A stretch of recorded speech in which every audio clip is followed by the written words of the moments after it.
എന്തല്ല എല്ലാവർക്കും സുഖം തന്നെയാണ്. കഴിഞ്ഞ ആഴ്ചത്തെ സ്നാക്ക് എല്ലാവരും ഉണ്ടാക്കി കഴിച്ച് നോക്കിയിട്ടുണ്ടാവുമെന്ന് വിചാരിക്കുന്നത്. അപ്പോൾ ഈ ആഴ്ച ഒരു ഫ്രൈ വെജിറ്റേറിയൻ ഫുഡ്, ഇപ്പോൾ ഇനി ഏതായാലും ശബരിമല സീസണെല്ലാം വരുന്നല്ലേ, അപ്പോൾ അന്നേരം ഒരു തൈര് ചോറെല്ലാം കൂട്ടാൻ പറ്റിയ ഒരു ബ്രിഞ്ചാൾ ഫ്രൈ. അതിന് വേണ്ടുന്ന എന്തെല്ലാം നോക്കാം. അപ്പോൾ അതിന് കാര്യമായിട്ട് വേണ്ടത്, ഞാനിപ്പോൾ 4 ബ്രിഞ്ചാൾ എടുത്തിട്ടുണ്ട്.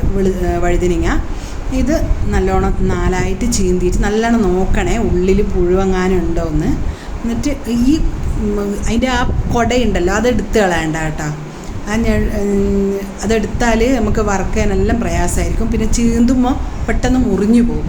അത് മുറിഞ്ഞു പോകാണ്ടിരിക്കണമെങ്കിൽ ഇങ്ങനെ ചീന്തി എടുത്താൽ അതുകൊണ്ട് നമുക്ക് പിടിക്കാനും സൗകര്യമായിരിക്കും. അപ്പോൾ ഇതിങ്ങനെ ചീന്തിയിട്ട് ഇതിൻ്റെ ഉള്ളിൽ പുഴുവാറ്റുണ്ടോ എന്നെല്ലാം നോക്കണേ.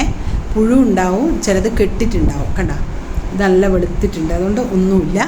അതുപോലെ എല്ലാം ശ്രദ്ധിച്ച് നോക്കിയിട്ട് ഞാൻ 8ആയിട്ട് ചീന്തുന്നുണ്ട്. കണ്ടോ, 4ആയിട്ട് ചീന്തിയിട്ട് പിന്നെയും ഓരോന്ന് കഷ്ണത്തിനെയും 4 പിന്നെയും 4 ഓരോ ഈ 2 കഷ്ണമാക്കുന്നുണ്ട്.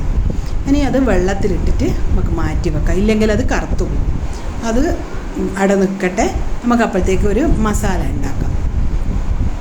മസാലയ്ക്ക് വേണ്ടിയിട്ട് 1/2 ടീസ്പൂൺ സാമ്പാർ പൊടി എടുത്തിട്ടുണ്ട്. ഇത് ഞാൻ വീട്ടിൽ തന്നെ പൊടിച്ചതാണ്. ഇതിൻ്റെ ലിങ്ക് ഡിസ്ക്രിപ്ഷൻ ബോക്സ് കൊടുത്തിട്ടുണ്ട്, അത് നോക്കി ഉണ്ടാക്കിക്കോളെ.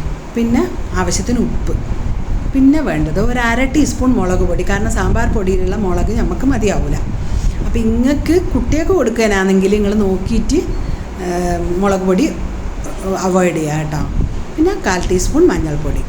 ഇത് ഇതിൻ്റെ കൂടെ 1 ടീസ്പൂൺ വെള്ളവും ചേർത്തിട്ട് നല്ലോണം ഒന്ന് മിക്സ് ചെയ്തെടുക്കുക. അപ്പോൾ അത് നല്ലൊരു പേസ്റ്റായി കിട്ടും. അധികം വെള്ളമായി പോണ്ട, പേസ്റ്റ് രൂപത്തിൽ തന്നെയാണ് വേണ്ടത്. എന്നാലേ ഈ കഷ്ണത്തുമ്പള്ളി ഈ മസാല പിടിച്ച് നിൽക്കുകയുള്ളൂ. അതിന് വേണ്ടിയിട്ട് ഇത് അത് കണ്ടോ, നല്ല മസാല. ഇപ്പോൾ തന്നെ ചെറിയൊരു മണം വരുന്നുണ്ട്, കാരണം സാമ്പാർ പൊടി, മുളക് പൊടി, മഞ്ഞൾപ്പൊടി എല്ലാം കൂടെ നല്ലൊരു മണം. ഇനി ഇത് വഴുതിനിങ്ങയിൽ നമുക്ക് തേച്ച് പിടിപ്പിക്കാം. കണ്ടോ, നല്ലോണം ഇങ്ങനെ ഉള്ളിൽ നിറച്ച് ഒരച്ചങ്ങ് പിടിപ്പിക്കുക. പിന്നെ മുളക് ഞാൻ പറഞ്ഞല്ലോ, മുളക് കുട്ടികൾക്ക് കൊടുക്കുന്ന പോലെ ആണെങ്കിൽ ഉപേക്ഷിച്ചോ. ഇല്ലെങ്കിൽ കുറച്ചുകൂടി മുളക് അധികം ഇട്ടാൽ പാര ടേസ്റ്റാണ്. തൈര് ചോറിൻ്റെ കൂടെയെല്ലാം വേറെ ഒന്നും വേണ്ട. എൻ്റെ മോൻ സ്ഥിരമായിട്ട് സ്കൂളിൽ കൊണ്ടുപോയിക്കൊണ്ടിരുന്നൊരു ഫുഡായി, ഒരു എന്താ പറയണ്ട, ഒരു ഫ്രൈ ആയത്. മോന് നോൺ വെജിനേക്കാളും ബ്രിഞ്ചാൾ ഫ്രൈ ഉണ്ടെങ്കിൽ ഭയങ്കര ഇഷ്ടമാണ്. ഇനി ഇതെല്ലാം ഒരു ഭാഗത്ത് മാറ്റി വെച്ചിട്ട് ഒരു 10 മിനിറ്റ് നല്ലോണം ആ മസാല ആ കഷ്ണത്തിൽ പിടിക്കട്ടെ. ഇനി നമ്മളിത് പൊരിക്കാൻ പോകുന്നത് പച്ചെണ്ണയിലാണ്.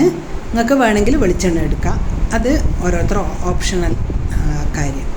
അപ്പം ഞാൻ ചീനച്ചട്ടി ചൂടായിട്ടുണ്ട്. ഒരു ടേബിൾ സ്പൂൺ പച്ചെണ്ണയാണ് ഒഴിച്ചു കൊടുക്കുന്നത്. സിസമി ഓയിലോ ഇനി ജിഞ്ചലി ഓയിലിനോ എന്ത് വേണമെങ്കിലും പറയാം. അതിലേക്ക് നമുക്ക് കണ്ടോ ഇങ്ങനെ പിടിച്ച് ഇടുക സൗകര്യത്തിന് വേണ്ടിയിട്ടാണ് ഈ കുടുമി അയിമ തന്നെ വെച്ചത്. അപ്പോൾ അത് വെള്ളം വെച്ചിട്ട് സിമ്മിലാണേ ഇടാവൂ. സ്റ്റൗ പാളിച്ച് കത്തിക്കാനേ പാടില്ല.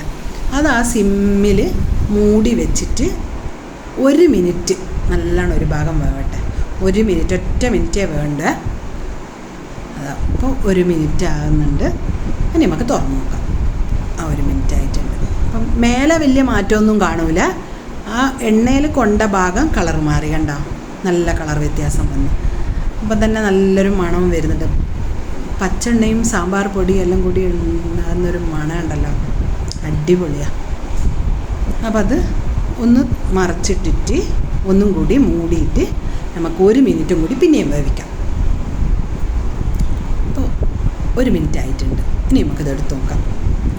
കണ്ടോ, അപ്പം നല്ല ഒരുവിധം വെന്തിട്ടുണ്ട്. ശരിക്കും വെന്തിട്ടില്ല. ആ ഒരു നല്ലൊരു ഫ്ലേവർ എല്ലാം എണ്ണയെല്ലാം പിടിച്ച് ആ ഒരു ഫ്ലേവറെല്ലാം കഷ്ണത്തിപ്പോൾ പിടിച്ച് നല്ല മൊരിഞ്ഞ് വരുന്നുണ്ട്. അപ്പോൾ അതിങ്ങനെ പിന്നെ തിരിച്ചിട്ടുകൊണ്ടേയിരിക്കാം. നമുക്ക് സ്റ്റൗ തിരി കൂട്ടാനേ പാടില്ല, പക്ഷെ പിന്നെ മൂടി വെക്കണമെന്നില്ല. എന്നിട്ട് അതിൻ്റെ മുകളിലേക്ക് കുറച്ച് കറിവേപ്പില നുള്ളി ഇട്ട് കൊടുക്കുക. എന്നിട്ടൊന്ന് മൂടി വെക്കുക. കണ്ട, എന്നിട്ട് ഒരു 1/2 മിനിറ്റ്, അതായത് 30 സെക്കൻഡ് മാത്രം മൂടി വെച്ചാൽ മതി. അപ്പോഴത്തേക്ക് ഏകദേശം നല്ല കറിവേപ്പിലേൻ്റെ ഫ്ലേവറും കൂടി ഇറങ്ങിയാലുള്ളൊരു മണം, നല്ലൊരു മണം. ഈ ലഞ്ച് ബോക്സ് റെസിപ്പിയിലെല്ലാം കൂടുതലും ലെമൺ റൈസ്, ടൊമാറ്റോ റൈസ്, അല്ലെങ്കിൽ തൈര് കേർഡ് റൈസ്, അങ്ങനെ എന്തിനും പറ്റിയൊരു സൈഡ് ഡിഷായത്. എല്ലാവരും ഉണ്ടാക്കി നോക്കണം കേട്ടോ. ഇനി എല്ലാം ആയിട്ടുണ്ട്. ഇനി സ്റ്റവ് ഓഫ് ചെയ്യാം. ഓഫ് ചെയ്തിട്ട് കണ്ടോ, ഇനി ഇത് സെർവ് ചെയ്യാനുള്ള പരുവത്തിലായിട്ടുണ്ട്. ഞങ്ങൾക്കിങ്ങനെ വിശപ്പ് ഭയങ്കരമായിട്ട് വരുന്നുണ്ടെന്നാൽ ഞാൻ ചോറിന് കൂട്ടി ഇതൊന്ന് തിന്നട്ടെ.